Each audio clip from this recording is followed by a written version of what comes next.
আসসালামু আলাইকুম। Advanced learning একাডেমির পক্ষ থেকে সবাইকে জানাই অনেক অনেক শুভেচ্ছা ও অভিনন্দন। সুপ্রিয় নবম ও দশম শ্রেণীর শিক্ষার্থীরা, আজ সমাধান করব তোমাদের গণিত বইয়ের অনুশীলনী 17 অর্থাৎ পরিসংখ্যান এই অধ্যায়ের উদাহরণ 13। এটা দেওয়া আছে তোমাদের 2026 সালের গণিত বইয়ের পৃষ্ঠা 339। উদাহরণ 13, নিচের সারণীটি লক্ষ্য করো। এই একটি সারণী দেওয়া আছে, তো এখান থেকে আমাদেরকে 3টি অঙ্ক সমাধান করতে হবে। ক নং প্রশ্নে বলছে কেন্দ্রীয় প্রবণতা কি। খ নং প্রশ্নে দেওয়া আছে প্রদত্ত সারণী থেকে প্রচুরক নির্ণয় করো, এবং সবশেষ গ নং প্রশ্নে আছে উপাত্তের অজীব রেখা অঙ্কন করো। শুরুতে আমরা ক নং প্রশ্নের উত্তরটি দেব। তোমাদেরকে আমি খ নং প্রশ্ন প্রদত্ত সারণী থেকে প্রচুরক নির্ণয় করো আর গ নং প্রশ্নে উপাত্তের অজীব রেখা, এই দুইটি আমি সম্পূর্ণ সমাধান করে দিব। আর ক নং যে কেন্দ্রীয় প্রবণতা কি, এটা কিন্তু তোমাদের উদাহরণে দেখো 340 পৃষ্ঠাতে তার উত্তর দেওয়া আছে। তো তোমরা এটা একটু কষ্ট করে মুখস্থ করে নেবে, তবে আমি তোমাদেরকে এটা বুঝিয়ে দিব। দেখো, কেন্দ্রীয় প্রবণতার উত্তরটি হলো এটা: অবিন্যস্ত উপাত্তসমূহ মানের ক্রমানুসারে সাজালে উপাত্তসমূহ মাঝামাঝি কোনো মানের কাছাকাছি পঞ্জীভূত হয়। আবার উপাত্তসমূহ গণসংখ্যা নিবেশন সারণীতে উপস্থাপন করা হলে কোনো একটি শ্রেণীতে গণসংখ্যার প্রাচুর্য দেখা যায়। উপাত্তসমূহের কেন্দ্রীয় মানের দিকে পুঞ্জীভূত হওয়ার এই প্রবণতাকে কেন্দ্রীয় প্রবণতা বলে। তো বিষয়টা আমি তোমাদেরকে একটি উদাহরণের মাধ্যমে ক্লিয়ার করে দিচ্ছি। দেখো, উদাহরণস্বরূপ ধরো এখানে নিচে 40 জন গৃহিণীর সাপ্তাহিক সঞ্চয় নিচে দেওয়া হলো। এখানে দেখো কি দেওয়া আছে, এগুলো কি অবিন্যস্ত উপাত্ত। এখানে অনেকগুলো সংখ্যা দেওয়া আছে, এগুলো হলো অবিন্যস্ত উপাত্ত। তো এই অবিন্যস্ত উপাত্তগুলো থেকে যদি আমরা গড় বের করি, তো কেন্দ্রীয় প্রবণতার পরিমাপক হলো 3টি: গড়, মধ্যক আর প্রচুরক। তো কেন্দ্রীয় প্রবণতা বলতে কি বোঝাচ্ছেন, যে আমরা এই অবিন্যস্ত উপাত্তগুলোকে যদি আমরা সাজাই, বিন্যস্ত করি, এরপর যদি এর ভিতর থেকে আমরা গড় বের করি, মধ্যক বের করি, প্রচুরক বের করি, তাহলে উত্তরগুলো হবে, এখানে যে সবচেয়ে ছোট সংখ্যাটি আছে সেটাও হবে না, সবচেয়ে যে বড় সংখ্যা সেটিও হবে না। এদের মাঝামাঝি এদের মাঝামাঝি কোনো একটি উত্তর হবে। এই জন্য মাঝামাঝি মানে কি, কেন্দ্র। মাঝামাঝি বলতে আসলে কেন্দ্র বোঝায়। তো সবচেয়ে ছোট নয়, সবচেয়ে বড়ও নয়, মধ্যবর্তী কিছু উত্তর হবে। এই জন্যই মূলত কেন্দ্রীয় প্রবণতা বলা হয়। অর্থাৎ এগুলোকে সুশৃঙ্খলভাবে সাজালে এদের থেকে যে উত্তরটা পাওয়া যাবে, আমরা যে উত্তরগুলো পাবো, উত্তরগুলো মাঝামাঝি থেকেই বেশিরভাগগুলো আসবে। মাঝামাঝি মানে কি, কেন্দ্র বা সেন্টার, এই জন্য মূলত কেন্দ্রীয় প্রবণতা বলা হয়। তো আমাদের ক নং প্রশ্নের উত্তর শেষ। এখন আমরা সমাধান করব হলো এই খ নং প্রশ্ন, প্রদত্ত সারণী থেকে প্রচুরক নির্ণয় করো। তো এখন আমরা প্রচুরক নির্ণয় করব এই সারণী থেকে। তাহলে সর্বপ্রথম আমরা তৈরি করব প্রচুরক নির্ণয়ের সারণী। তো এটা হলো আমাদের খ নং প্রশ্নের উত্তর। তো এই প্রচুরক নির্ণয়ের সারণী আমরা প্রশ্নে যা ছিল ঠিক তাই উঠাইছি। এটা হলো প্রচুরক নির্ণয়ের সারণী। তো এখন লিখব, এখানে গণসংখ্যা সর্বাধিক,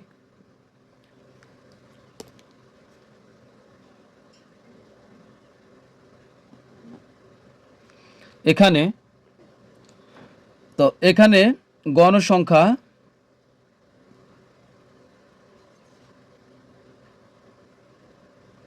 সর্বাধিক মানে সবচেয়ে বড় গণসংখ্যা। প্রচুরক নির্ণয় করতে হলে আমরা চলে যাব সবচেয়ে বড় গণসংখ্যার ঘরে।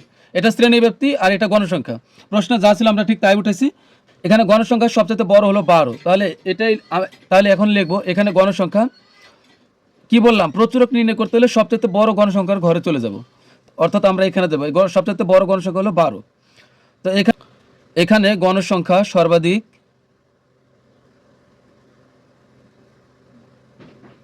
12 আছে। কোন শ্রেণীতে আছে, এই যে উপরে একটা শ্রেণী 61 থেকে 70।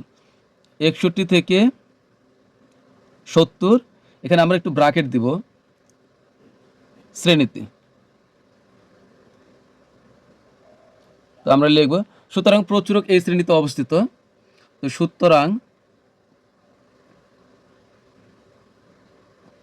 প্রচুরক এই শ্রেণীতে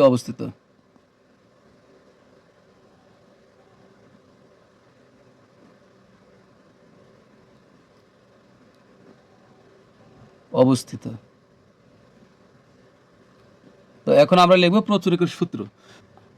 আমরা জানি প্রচুরক সমান L plus F1 by F1 plus F2 into H। তো এখানে আমরা মানগুলো লিখব। তো এখানে আমরা পরিচয় করা দিই কার মান কি। তো এখানে L সমান হলো প্রচুরক শ্রেণীর নিম্ন সীমা। তো এখানে L এর মান হবে প্রচুরক শ্রেণীর নিম্ন সীমা। এই যে এটা হলো আমাদের প্রচুরক শ্রেণী, আমরা কিন্তু এখন পেলাম। এই যে প্রচুরক শ্রেণী হলো এটা 12, এটা হলো আমাদের প্রচুরক শ্রেণী। তো এখানে প্রচুরক শ্রেণীর এই যে এটা হলো নিম্ন সীমা, 61 হলো নিম্ন সীমা আর 70 হলো উচ্চ সীমা। তাহলে এখানে L এর মান হবে 61, তাহলে এখানে হবে 61। এরপরে কমা দিয়ে লিখব F1। F1 সমান হলো প্রচুরক শ্রেণীর পূর্বের শ্রেণীর প্রচুরক শ্রেণীর গণসংখ্যা বিয়োগ পূর্বের শ্রেণীর গণসংখ্যা। তো এখানে প্রচুরক শ্রেণীর গণসংখ্যা কত, এটা কিন্তু গণসংখ্যার ঘর।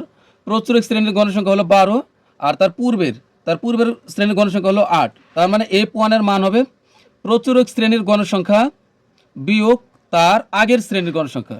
প্রচুরক শ্রেণীর গণসংখ্যা বিয়োগ অর্থাৎ যে শ্রেণীতে গণসংখ্যা সবচেয়ে বেশি সেই গণসংখ্যা বিয়োগ তার আগের গণসংখ্যা। তার আগের গণসংখ্যা হলো 8। তাহলে 8 আছে 12 পাবো কত হলে 4 হলে। এরপর হলো F2 এর মান। F2 এর মান হবে সবচেয়ে বেশি গণসংখ্যা বিয়োগ তার পরের শ্রেণীর গণসংখ্যা। তাহলে সবচেয়ে বেশি গণসংখ্যা হলো 12, এটা হলো প্রচুরক শ্রেণীর গণসংখ্যা। তো 12 বিয়োগ হবে এই যে তার পরের শ্রেণীর গণসংখ্যা হলো 9। তাহলে 9 সমান হবে কত 3, 12 থেকে 9 বিয়োগ করলো 3। আর লাগবে হলো H এর মান। তো H সমান কত, আচ্ছা Hটা এখানেই লিখি কমা দিয়ে, তোমরা তাহলে নিশ্চয় লিখতে পারো, সমস্যা নেই। তো H সমান কত, H হলো শ্রেণী ব্যাপ্তি। তো শ্রেণী ব্যাপ্তি এখানে কত করে আছে দেখো, আমরা দেখব 31 থেকে আছে 40 আর এখানে আছে হলো 41 থেকে হলো 50। শ্রেণী ব্যাপ্তিটা ক্লিয়ার করো, শ্রেণী ব্যাপ্তি বা শ্রেণী ব্যবধান এখানে আছে কত 31 থেকে 40। আমি এভাবে বোঝাই, উপর নিচ লিখে, তাছাড়া বুঝবে না। 31 থেকে 40 আর এখানে আছে কত 41 থেকে 50, দুইটা দেখলে হবে। তো এখন এটা হচ্ছে 31 থেকে 40, পরেরটা আছে 41 থেকে 50। এটা হলো বিচ্ছিন্ন শ্রেণী সীমা, বিচ্ছিন্ন শ্রেণী সীমা বা বিচ্ছিন্ন শ্রেণী ব্যাপ্তি। তাহলে এখানে আমরা যত আছে তত থেকে গণনা শুরু করতে হবে, অর্থাৎ নিম্ন সীমা থেকে গণনা শুরু করতে হবে। এখানে কত 31 থেকে আমরা যদি 40 পর্যন্ত গুনি তাহলে হবে 10, 41 থেকে যদি 50 পর্যন্ত গুনি তাহলে হবে 10, অর্থাৎ আমাদের শ্রেণী ব্যাপ্তি হচ্ছে এখানে 10 বা H এর মান হলো 10। শ্রেণী ব্যাপ্তি বিচ্ছিন্ন না অবিচ্ছিন্ন এটা তোমাকে চিনতেই হবে, না চিনলে তুমি কিন্তু অঙ্ক পারবে না। তো শ্রেণী ব্যাপ্তি বিচ্ছিন্ন না অবিচ্ছিন্ন চেনার উপায় হলো, দেখো আমি একটা উদাহরণের মাধ্যমে তোমাদেরকে ব্যাপারটা ক্লিয়ার করে দিই।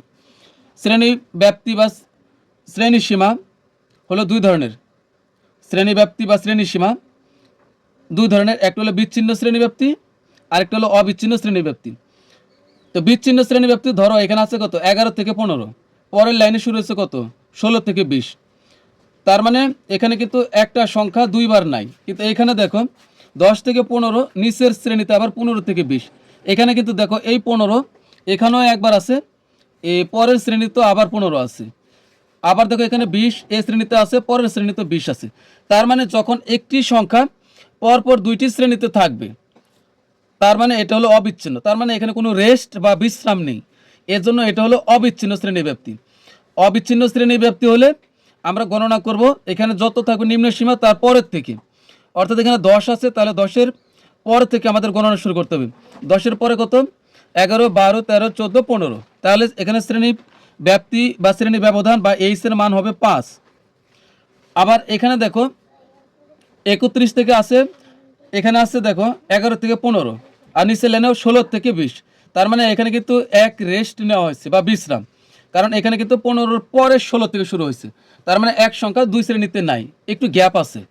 গ্যাপ মানে কি বিচ্ছিন্ন, আলাদা। তার মানে এটা হলো বিচ্ছিন্ন শ্রেণী ব্যাপ্তি। আর বিচ্ছিন্ন শ্রেণী ব্যাপ্তি হলে নিম্ন সীমা যত থাকবে তত থেকে গণনা শুরু করতে হবে, অর্থাৎ 11 থেকে এখানে গুনতে হবে 11, 12, 13, 14, 15। তার মানে এখানেও 5, তবে এটা গুনতে হবে 11 থেকেই গণনা শুরু করতে হবে। এখানেও 5, এখানেও 5, তবে এটা হলো অবিচ্ছিন্ন আর এটা হলো বিচ্ছিন্ন। আশা করি বিচ্ছিন্ন আর অবিচ্ছিন্ন শ্রেণী ব্যাপ্তি বুঝতে পেরেছো। তো আমাদের এটা হলো বিচ্ছিন্ন শ্রেণী ব্যাপ্তি, কারণ 31 থেকে 40 পরে লাইনে আবার 40 থেকে শুরু হয় না, 41 থেকে শুরু হচ্ছে, এজন্য বিচ্ছিন্ন। আর এটা 31 থেকে যদি আমরা বিচ্ছিন্ন হলে এখানে নিম্ন সীমা যত থাকবে তত সহই গণনা করতে হবে। তো 31 থেকে 40 পর্যন্ত গেলে আমরা পাবো হলো 10। তাহলে আমাদের এইচ এর মান হবে 10 এখানে। তো এখন আমরা মানগুলো বসাই। তো এখন লিখবো সুতরাং প্রচুরক। তো এখন আর সূত্র লেখার দরকার নেই, শুধু মান বসাই দেবো। সুতরাং প্রচুরক এখানে এল এর মান কত পাইছি আমরা 61 হচ্ছে, এরপরে হলো প্লাস f1 এর মান কত পাইছি, f1 এর মান হলো 4। তাহলে f1 এর মান 4, এই যে f1 এর মান 4। তারপরে হবে কি নিচে আমি কিন্তু এই সূত্রের সাথে মিলাই বসাচ্ছি, এই যে ওই যে প্রচুরকের সূত্র, ওই সূত্রর মানটা খালি এখানে বসাচ্ছি। প্রথমে সূত্র লিখবো, পরে আর সূত্র পরে এগুলোর এই উপাদানগুলোর মান আমরা পরিচয় করাই দেওয়ার পরে এল, f1, f2, এইচ এর মান এগুলো আমরা পরিচয় করা দেওয়ার পরে আর আমাদের সূত্র লেখার প্রয়োজনে এই সূত্রের মানগুলো বসাই দিব খালি। এই এল এর মান 61, এই প্লাসের প্লাস, f1 এর মান 4 বাই হচ্ছে f1 এর মান আবার 4, এই প্লাসের প্লাস, f2 এর মান কত, f2 এর মান হলো 3, তো এখানে হবে 3। আর এই যে ইনটু এইচ মানে শ্রেণীব্যাপ্তি হবে 10। তো এখন আমরা এখানে সমান দিব, 61 থাকবে, এই যোগের যোগ, আগে কিন্তু গুণের কাজ করব। এই 4 আর 10 গুণ করলে 4 10 হবে 40, আর নিচে 4 আর 3 যোগ করলে হবে 7, কারণ 10 উপরে, 10-এর সাথে 4 গুণ হবে, 4 আর 3 যোগ করলে হবে 7। আর এখন এখানে কত থাকতেছে 61, এখানে আমরা 40-কে 7 দ্বারা ভাগ করব ক্যালকুলেটারে। 40-কে যদি আমরা ভাগ করি 7 দ্বারা তাহলে হবে 5.714। আমরা যদি দশমিকের পরে 3 ঘর নিই, 5.7 আমরা নিব, 2 দশমিকের পরে 2 ঘর নিলে হবে, তো 5.71। তো এখন আমরা এটার সাথে এটা যোগ করে দিই 61, তাহলে 61 আর 5 যোগ করলে হবে 66। তো 66 দশমিক এখানে হলো 7 তোমাদের বইয়ে দেখবে যে দেওয়া আছে 66.7, তো দশমিকের পরে 1-2 ঘর, এটা কোনো সমস্যা নেই। তো এটা কিন্তু আমাদের প্রচুরক। তো সুতরাং নির্ণয় প্রচুরক, তো এটাই হলো আমাদের উত্তর। তো এইবার আমরা অজীব রেখা অঙ্কন করব। গণক প্রশ্নে প্রদত্ত উপাত্তের অজীব রেখা অঙ্কন করো। এখন আমরা গণক অঙ্কটি সমাধান করব। গণক প্রশ্ন, অজীব রেখা অঙ্কন করার জন্য কিন্তু আমাদের সারণী লাগবে। তো অজীব রেখা অঙ্কনের জন্য সারণী, তো আমাদের প্রশ্নে যে শ্রেণী ব্যাপ্তি যা দেওয়া ছিল আমরা ঠিক তাই লিখব। গণসংখ্যার জন্য একটি কলাম করব এভাবে খারাপভাবে, আর ক্রমযোজিত গণসংখ্যা এটা অতিরিক্ত আমরা আরেকটি কলাম করব ক্রমযোজিত গণসংখ্যা বের করার জন্য। মোট কথা অজীব রেখা অঙ্কনের জন্য আমাদের তিনটি উপাদান লাগবে সারণীতে, শ্রেণীব্যাপ্তি, গণসংখ্যা, যে দুটো আমাদের প্রশ্নেই দেওয়া থাকে, আর অতিরিক্ত লাগবে ক্রমযোজিত গণসংখ্যা। দেখো এখানে শ্রেণীব্যাপ্তি যা ছিল এই 1 2 3 4 5 6 7 8, এই 8টা যা আছে আমি তাই দেখে বসাবো, গণসংখ্যা যা আছে আমি ঠিক তাই বসাই দিই। তো দেখো শ্রেণীব্যাপ্তি আর গণসংখ্যা আমি দেখে প্রশ্ন থেকে বসিয়ে দিয়েছি। তো এখন আমরা ক্রমযোজিত গণসংখ্যা পূরণ করব। তো এখানে ক্রমযোজিত গণসংখ্যা কিভাবে পূরণ করব, এখানে গণসংখ্যা প্রথমটি যা আছে আমি তাই লিখব 4, এরপরে 4 আর 6 যোগ করে এখানে লিখব, অর্থাৎ যোগটা আমাদেরকে ঠিক এভাবে করতে হবে। দেখো এখানে এভাবে যোগ করে এভাবে নামাতে হবে, অর্থাৎ উত্তরটা এখানে হবে। তো এখানে দেখো এই 4 আর 6 যোগ করলে এখানে হবে 10, এই 10-এর সাথে আবার এই 8 যোগ করে এখানে লিখব, 10 আর 8 হবে 18, 18 আর 12 হবে 30, 30 আর 9 হবে 39, 39 আর 7 হবে 46, 46 আর 4 হবে 50। তো আমরা মনে রাখবো ক্রমযোজিত গণসংখ্যা যা তার সাথে যেন এই গণসংখ্যাটা মিল থাকে। আমরা যদি এই গণসংখ্যা সবগুলো যোগ করি তাহলে এখানেও কিন্তু অবশ্যই 50 পাওয়া যাবে। এখানে ভুলের কোনো কারণ নেই, কারণ এটা প্রশ্নটি দেওয়া আছে। তো এটা যোগ করলেও 50 হবে, এখানেও 50 হতে হবে, তাহলে বুঝতে হবে যে আমাদের ক্রমযোজিত গণসংখ্যা এটা বের করে ঠিক আছে। তো এখন আমরা অজীব রেখা অঙ্কন করব। অজীব রেখা অঙ্কন করার জন্য আমরা দুইটা অক্ষ নেব, একটা হলো এক্স অক্ষ আর একটা হলো ওয়াই অক্ষ। তো এক্স অক্ষে আমরা এভাবে দাগ আমরা কত দূর টানবো। এক্স অক্ষ এক্স অক্ষে থাকবে হলো শ্রেণীর উচ্চ সীমা, এটা হলো নিম্ন সীমা আর এটা হলো উচ্চ সীমা। তো এখানে উচ্চ সীমা কয়টা আছে? 1 2 3 4 5 6 7টা। তো আমরা মনে রাখবো আরও একটা উচ্চ সীমা নিব অতিরিক্ত, সেটা হলো এখানে যে সংখ্যাটি থাকবে তার বাম দিকে যে সংখ্যা থাকবে তার থেকে আমরা 1 বিয়োগ করে লিখবো। তো এখানে হলো 30, এখানে আছে 31, তাহলে নিব হলো 30। তার মানে এখানে একটা অতিরিক্ত আর এখানে আছে 7টা, মোট হবে 8টা। এক্স অক্ষে এক্স অক্ষে আমাদের ন্যূনতম 8টি ঘর লিখতেই হবে। তাহলে এখানে আমরা অক্ষ আঁকি। তো আমি কিন্তু সব কাজ কলম দিয়ে করতেছি, তোমরা কিন্তু কলম দিয়ে কোনো কাজই করতে পারবে না। এখানে তোমরা সম্পূর্ণ কাজ করবে পেন্সিল দ্বারা। দেখো আমাদের সর্বনিম্ন 8টা লাগবে, তো আমরা আর একটু বাড়িয়ে নেব। তো ধরো যে আমরা যদি এখান থেকে নিই, তো এখান থেকে যদি আমরা 8টা শুরু করি, তো 1 2 3 4 5 6 7 8, আরও 2টা বেশি নিলাম, সমস্যা নেই। তো এখন আমরা এতটুকু টেনে দিই।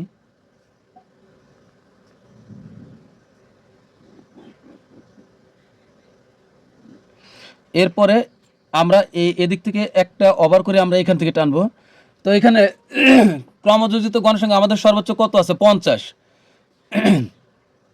তাহলে আমরা এদিকে অনেক উঁচু নিব, আমরা 10টা নিব। এই যে 1 2 3 4 5 6 7 8 9 10, প্রত্যেক ঘরের মান আমরা 5 করে ধরব, প্রত্যেক ঘরের মান আমরা 1 করে ধরবো। তাহলে আরও একটা বেশি নিলাম। তো আমাদের দুইটা অক্ষ হলো, একটা হলো এক্স অক্ষ আর একটা হলো ওয়াই অক্ষ। তো এখানে আমরা নাম দিব, এটা এক্স অক্ষ আর এটা হবে এক্স প্রাইম, আর উপরে লিখবো আমরা ওয়াই আর নিচে দিব হলো ওয়াই প্রাইম। তো আমরা এই পাশেও অ্যারো দিব আর এই পাশেও কিন্তু আমরা অ্যারো দিব। তো আগে আমরা লিখে নিই এই পাশেও অ্যারো, এখানে অ্যারো তীর চিহ্ন আগে দিলাম না, আগে লিখি আমরা। এখানে শ্রেণীর উচ্চ সীমা হবে এই এক্স অক্ষী, আর প্রথম এই 5 ঘর আগে আমরা ছেদ চিহ্ন বা ভাঙ্গা চিহ্ন দিব। তো ছেদ চিহ্ন দিলেও হবে, ভাঙ্গা চিহ্ন দিলেও হবে। এটা কিন্তু ছেদ চিহ্ন, আর ভাঙ্গা চিহ্ন যে এইভাবে যেটা দেয় এটা। তো এখন আগে আমরা উচ্চ সীমাগুলো বসাই এখানে। তো আমাদের উচ্চ সীমা হবে, দেখো এখানে আছে কত? 40। এটা নিম্ন সীমা, এটা উচ্চ সীমা। তো উচ্চ সীমা আমরা একটা অতিরিক্ত নেব, অতিরিক্ত এখানে 40। তাহলে এর আগে যে সংখ্যাটি আছে তার থেকে 1 বাদ দিবে, তাহলে হবে, আর কিছু তোমার হিসাব করতে হবে না। এখানে যত থাকবে তার থেকে এখানে যে বাম দিকের যে সংখ্যা থাকবে নিম্ন সীমা তার থেকে 1 বিয়োগ করবে, তাহলে অতিরিক্ত আরও একটি উচ্চ সীমা আমরা পেয়ে যাব। তাহলে এখানে 31 আছে, তাহলে 30 লিখলে হবে। তাহলে আমাদের সবচেয়ে প্রথম এটা হবে 30, এটা 30, তারপরে হবে 40, তারপরে হবে 50, 60, 70, 80, তারপরে আছে 80-র পরে 90, 100, 90, এই হলো 100। তো আমাদের এখন এখানে আমরা আরও দেওয়া এখন দিতে পারবো, কারণ এখন আমাদের ঘর বাড়ানোর প্রয়োজন নেই, কারণ আমাদের কিন্তু হয়ে গেছে। তো এখন আমরা তীর চিহ্ন দিয়ে দিলাম। তো এটা এক্স, এটা প্রাইম, এটা এক্স অক্ষ আর এটা হলো ওয়াই অক্ষ। এখানে উপরে ওয়াই লিখবো আর নিচে লিখবো ওয়াই প্রাইম।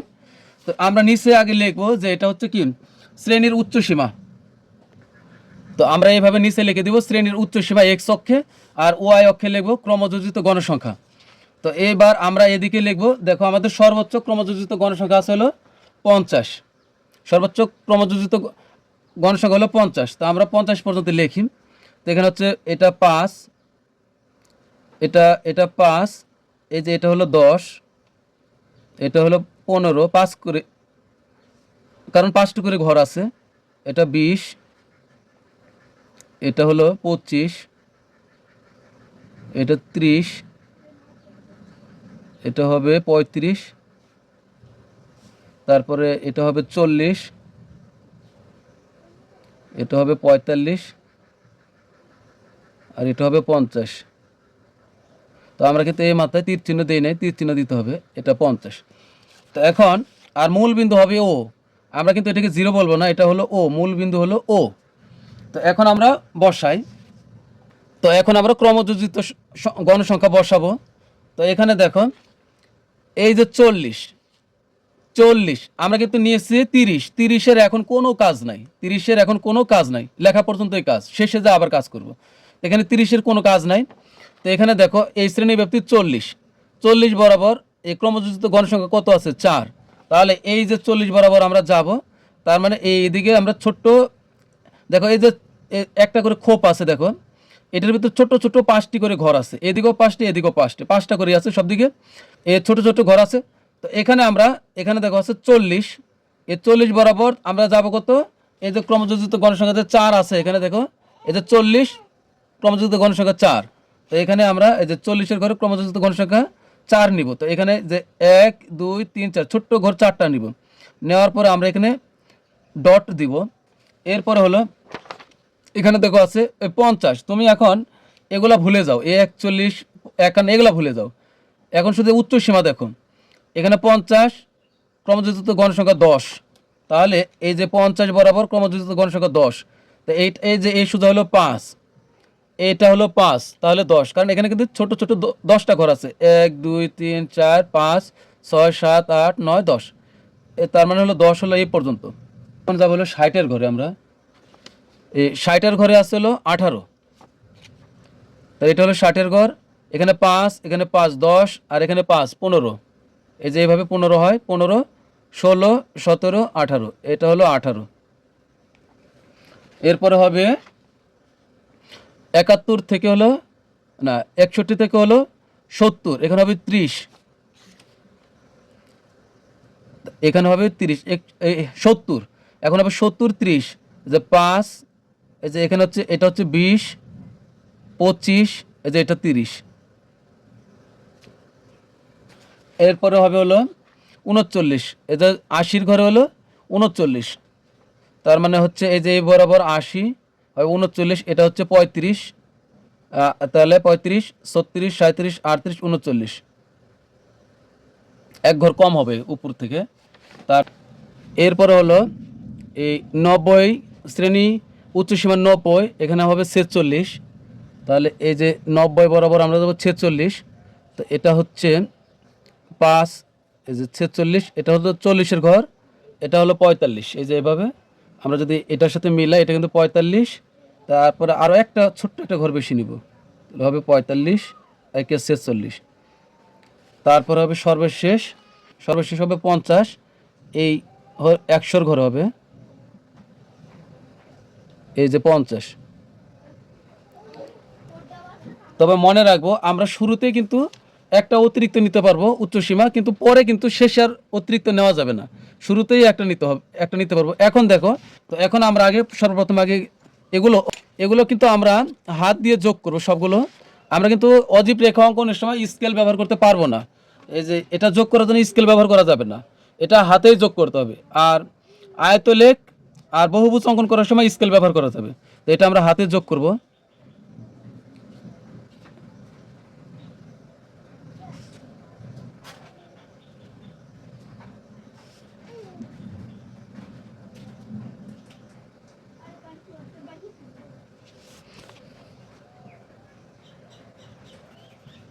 অজীব রেখা সবসময় ঊর্ধ্বগামী মানে উপরের দিকে যাবে, এই জন্য মূলত ক্রমযোজিত গণসংখ্যাটা লাগে, কারণ ক্রমযোজিত গণসংখ্যা যোগ করতে করতে তো শুধু বাড়েই, এই কারণেই আমাদের ক্রমযোজিত গণসংখ্যা লাগবে।